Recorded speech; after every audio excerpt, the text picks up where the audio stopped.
Hello everyone, so welcome once again to my YouTube channel Delta Match Assam. So Delta Match Samoloi সকলোকে পুনৰবাৰ স্বাগতম জনাইছো। So যিসকলে নতুনকৈ চাই আছা চেনেলটো তোমালোকে চেনেলটো সাবস্ক্ৰাইব কৰি ল'বা।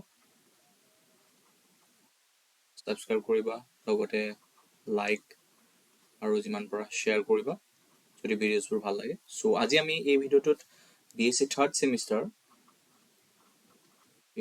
সেমিষ্টাৰৰ আমি যিখন পেপাৰ আছে theory of real function. So theory of real function or আমি এটা important topic discuss কৰিম। So সেই টপিকটো হৈছে so differentiability, ঠিক আছে। So already most probably তোমালোকে কলেজত so এই টপিকটো সম্পৰ্কে already পঢ়িছা। So anyway মই start কৰিম আজি। So first look at the definition. So definition of differentiability of a function, এটা ফাংচনক আমি কেতিয়া differentiable বুলি কম তো এটা particular point. So first মন কৰিবা যে let আমি যিকোনো এটা ইন্টাৰভেল কনসিডাৰ কৰিলো। say let I be any interval that is the subset of the real number. So be an interval বুলি আমি কনসিডাৰ কৰো, be an interval, ঠিক আছে। then C belongs to I, that means it is the arbitrary point of this interval. Then a function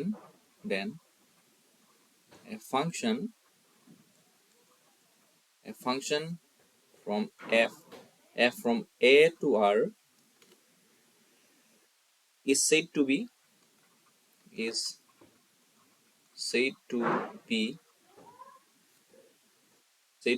have have derivative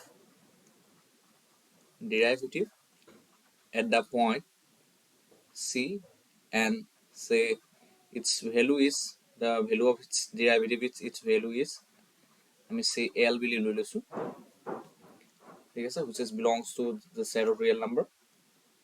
That means L is the value of the derivatives is L, and which is nothing but real number. So কেতিয়া এই ফাংচনটোৰ বাবে ডিফাৰেন্সিয়েচন exist কৰিব at the point C আৰু ইয়াৰ ভ্যালুটো কেতিয়া L হ'ব। So if তোমালোকে মন কৰিবা if for every epsilon greater than 0, so there corresponds a delta greater than 0 such that mod of f of x minus f of c divided by x minus c minus L, which is less than epsilon, whenever x belongs to A and 0 less than mod of x minus c less than delta. Or you can also write, so combining this statement, so combining these two, you can also write or x belongs to A intersection B delta neighborhood of C, ঠিক আছে। So this is the definition of continuity, this is the definition of differentiability. So differentiation of a function or যেটো definition হয় এটা চোৱা তোমালোকে যদি so limit of a function, or that means limit of a function, so at point x equal to c কথাটো যদি তোমালোকৰ মনত আছে তেনেহলে তোমালোকে ধৰিব পাৰিবা যে এই ডেফিনেশনটো একচুয়ালি কি মিন কৰিব বিচাৰি আছে, ঠিক আছে। লিমিট অফ এ ফাংচনৰ যেটো ডেফিনেশন হয় এটা particular point x equal to c, so y equal to fx যদি ফাংচনটোৰ লিমিট অফ এ ফাংচনৰ কথাটো ডেফিনেশনটো যদি তোমালোকে চোৱা কি পাবা যে এই ফাংচনটোৰ বাবে লিমিট এক্সিষ্ট কৰিব at the point x equal to c if কি আছিলে, that means the limit that is the limit x approaches to c f of x equal to L limits to exist koribo if ki asile if every epsilon greater than 0, if there corresponds so if there corresponds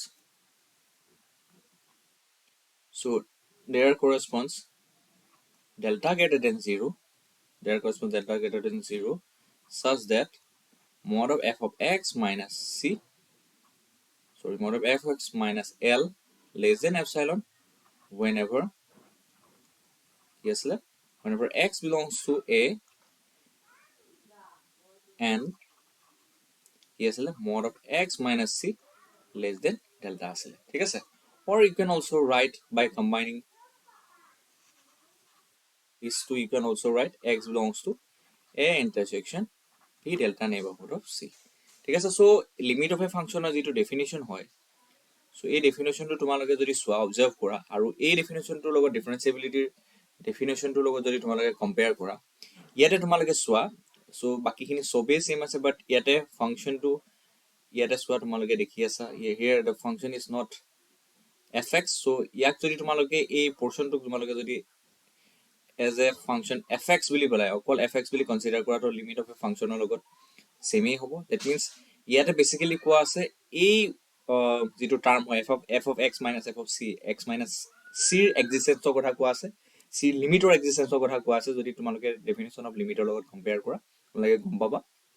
So that means এটা ফাংশনক আমি ডিফাৰেন্সিয়েবল বুলি কম, that means year derivative exist কৰিব বুলি কম at the point c, কেতিয়া কম, if কি হয় যে if this limit exists, that means if কি হয়, if তোমালোকে চোৱা if every epsilon greater than 0, if there corresponds a delta greater than 0 such that কি হয়, such that so f of x minus f of c divided by x minus c minus l less than epsilon whenever কেতিয়া, whenever x belongs to a intersection b delta neighborhood of c, ঠিক আছে? তো তোমালোকে লিমিটৰ ডেফিনিশনৰ পৰা, so এই right hand সাইডত মই তো এই যেটো ডেফিনিশন লিখি ৰাখিছো লিমিট অফ এ ফাংশনৰ, তাৰ পৰা তোমালোকে অবজাৰ্ভ কৰি পেলাই পাবা যে একচুয়ালি ই কি মিন কৰি আছে। সো ডিফাৰেন্সিয়েশন অফ এ ফাংশন পজেছ কৰা মানে এটা point particular point c which is belongs to a certain interval i, তো ইয়াৰ পৰা কি বুজিবা, limit x approaches to c f of x minus f of c divided by x minus c exist and it is equal to কিমান হয় l, ঠিক আছে? So this is basically the definition of differentiation of a function at a certain interval. So এতিয়া আমি আমি ইয়াৰ যেটো জিমেট্ৰিক্যাল ইন্টাৰপ্ৰিটেশন হয়, এই জিমেট্ৰিক্যাল ইন্টাৰপ্ৰিটেশনটো আমি আলোচনা কৰিম।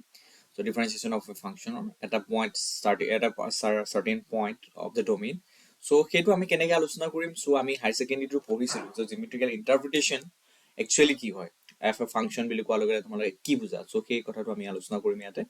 তো হাই সেকেন্ডাৰী কনসেপ্টটো আমি লগাই পেলাই আমি এইখিনি বুজিবলৈ চেষ্টা কৰিম, তোমালোকে ভালকে মন কৰিবা, so এইখিনি তোমালোকে নোট কৰিবা।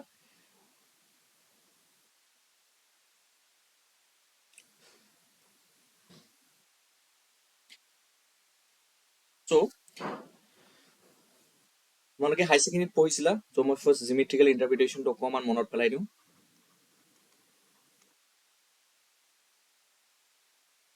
ইন্টাৰপ্ৰিটেশন অলপ মনত পেলাই দিওঁ। সো জিমেট্ৰিক্যাল ইন্টাৰপ্ৰিটেশন কি হয়, সো তোমালোকে হাই সেকেন্ডাৰীত পঢ়িছিলা যে geometrical interpretation of dy by dx, so অলপ আগতে আমি যেটো ডেফিনিশন পঢ়িলো, তো সেইটো কি f dash x c equal to কি হয়, limit x approaches to c f of x minus f of c divided by x minus c, so আৰু ই জিমেট্ৰিক্যালি কি ইন্টাৰপ্ৰেট কৰে, so it geometrically represents, so it geometrically represents কি represent কৰে, represents, so it geometrically represents tangent to a given curve, so tangent to a given curve represent কৰে, ঠিক আছে? so তোমালোকে ভালকে চোৱা মন কৰিবা, so এই ডেফিনিশনটো জিমেট্ৰিক্যাল ইন্টাৰপ্ৰিটেশনটো আমি আলোচনা কৰোতে, so এই ডেফিনিশনটোৰ পৰা তোমালোকে কি বুজিব পাৰা সেই কথাটো তোমালোকে চাব পাৰা। So this is the x axis and this is the y axis, so So this is say curve of any function, say y equal to fx. ঠিক আছে? So say at this point, that means this is a point of the domain, say c. তো এই পইণ্টটোত so tangent এডাল আমি draw কৰোঁ. so আমি অলপ আগতে আলোচনা কৰিছিলোঁ যে it represents what? so tangent to a curve represent কৰে. so say tangent ডালৰ নাম দিছোঁ t1. এতিয়া চোৱা এই পইণ্টটোৰ ওচৰে পাজৰে যদি আমি এটা পইণ্ট লওঁ, ওচৰ চুবুৰীয়া এটা পইণ্ট লওঁ, say আমি এই পইণ্টটোৱে কনসিডাৰ কৰিছোঁ. so এই পইণ্টটো যদি কনসিডাৰ কৰোঁ, এই পইণ্টটো say this point is say x, ইয়াৰ ওচৰ চুবুৰীয়া পইণ্ট এটা নেইবাৰহুডৰ এটা পইণ্ট. তো এই পইণ্টটো কোঅৰ্ডিনেটটো কি হ'ব? so এইটো নাম দিছোঁ say b আৰু এই পইণ্টটো দিছোঁ কোঅৰ্ডিনেট a. so কাৰ্ভটো ইকুৱেশ্যনটো হৈছে y equal to fx. so এই পইণ্টটো কি হ'ব? a পইণ্টটো হ'ব c f of c.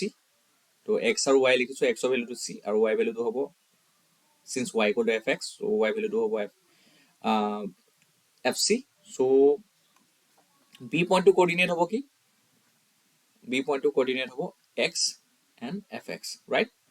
x and y, তো y ঠাইত আমি কি লিখিছোঁ? fx লিখিছোঁ. এতিয়া চোৱা, so আমি এই পইণ্ট দুটা যদি জইন কৰি পেলাই, so এই পইণ্ট দুটা যদি জইন কৰি পেলাই, ঠিক আছে? so এই পইণ্ট দুটা যদি জইন কৰি এটা লাইন আকো, so এই লাইনডাল, this the line will be this, that means the line ab. তো এই লাইনডাল কি হ'ব? so the line ab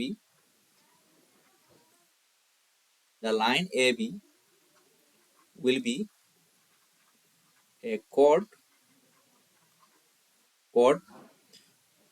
হ'ব, so will be a chord on the curve y equal to fx, right? এতিয়া চোৱা, এই লাইনডালে, এই ab লাইনডালে টেনজেন্ট ৰিপ্ৰেজেন্ট কৰিবলৈ হলে কি হ'ব লাগিব? কন্ডিশনটো কি? তো টেনজেন্ট ৰিপ্ৰেজেন্ট কৰিবলৈ হলে, that means a পইণ্টটো, এই b পইণ্টটো কোনফালে যাব লাগিব?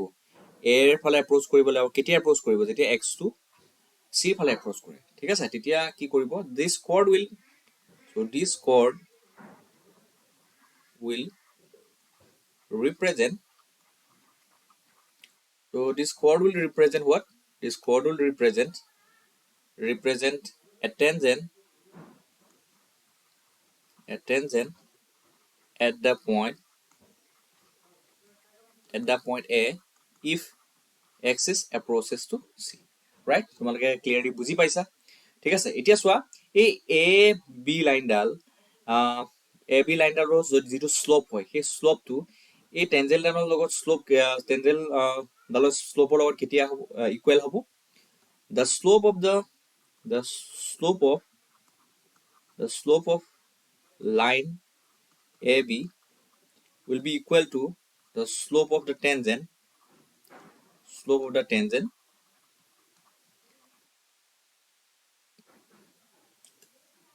equal কেতিয়া হ'ব? যেতিয়া so limit x approaches to c, f of x minus f of c divided by x minus c হয়. that means কেতিয়া ইকুৱেল হ'ব? যেতিয়া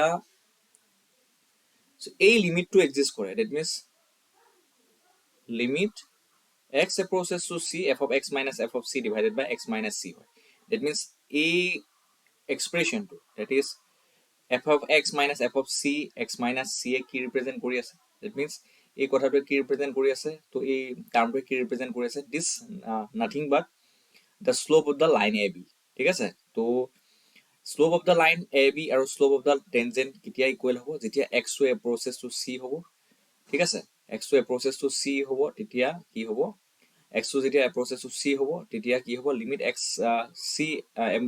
x approaches to c, f of x minus f of c divided by x minus c, যেতিয়া এই লিমিটটো exist কৰিব, তেতিয়া the slope of the line ab equal to slope of the tangent হ'ব. আৰু এই ক্ষেত্ৰত যেতিয়া লিমিটটো এক্সিষ্ট কৰিব, that means এই slope of the tangent যেতিয়া এই লিমিটটো, that means এই লিমিটটো যেতিয়া এক্সিষ্ট কৰিব, তেতিয়া হলে কি হ'ব? so এই লিমিটটো এক্সিষ্ট কৰা মানে কি? the slope of the tangent exist কৰা, right? আৰু slope of the tangent exist কৰা means কি? tangent ডাল এক্সিষ্ট কৰিছে, tangent ডাল এক্সিষ্ট কৰা মানে কি? so tangent ডালে কি বুজায়? so ডেৰিভেটিভটো এক্সিষ্ট কৰা বুজায়, right? so basically আমি এই ডেফিনেশ্যনটো ডেট মিন ডিফাৰেঞ্চিয়েবিলিটিৰ যিটো ডেফিনেশ্যন হয় ডিফাৰেঞ্চিয়েশ্যনৰ ডেফিনেশ্যনটোৰ পৰা এই কথাটো আমি স্পষ্টকৈ বুজিব পাৰোঁ যে ইট ৰিপ্ৰেজেণ্টছ ডেট মিনছ এটা পইণ্টত পাৰ্টিকুলাৰ পইণ্টত that means c belongs to I এটা interval which is a subset of R ইয়াত ফাংচনটোৰ F from I to R এই ফাংচনটোৰ বাবে চ' ফাংচনটোৰ বাবে ডিফাৰেঞ্চিয়েশ্যন ডিৰাইভেটিভ এক্সিষ্ট কৰা চ' ডিৰাইভেটিভ এক্সিষ্ট কৰা মানে চ' ইয়াৰ পৰা আমি কি বুজিম derivative exist means what means slope of the tangent exist কৰাটো কথা বুজিম ঠিক আছে চ' এইখিনি হৈছে জিমেট্ৰিকেল ইণ্টাৰপ্ৰিটেশ্যন তো তোমালোকে আই হোপ বুজি পাইছা যদি কিবা ডাউট থাকে তেনেহ'লে কমেণ্ট ছেকশ্যনত কমেণ্ট কৰি মোক জনাবা so' that's all about for today will meet in the next video'